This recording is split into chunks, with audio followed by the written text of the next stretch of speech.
নির্দিষ্টভাবে অনেকে বলছেন এই দানব যে আছড়ে পড়বে পৃথিবীর দিকে আসছে, সেই দানবটি ঠিক কোন জায়গা থেকে আসবে ভালো করে দেখুন।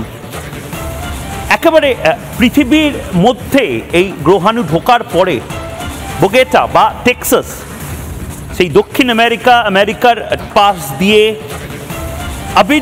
আবিজান একটি দেশ, সেই আবিজান, লাগোস অর্থাৎ নাইজেরিয়া, মঙ্গোলিয়া হয়ে এই জায়গাটা খুব ডেঞ্জারাস।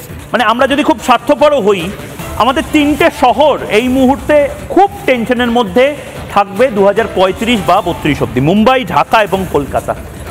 বলের মতন, অর্থাৎ একজন পেস বোলার সে যখন বল করে তার বলটা হালকা বাদিকে গেলে বা হালকা ডান দিকে গেলে, স্পিন করলে বা সুইং করলে যে টেনশনটা থাকে ব্যাটসম্যানের, আসলে আমাদের সেই টেনশনটা থাকবে।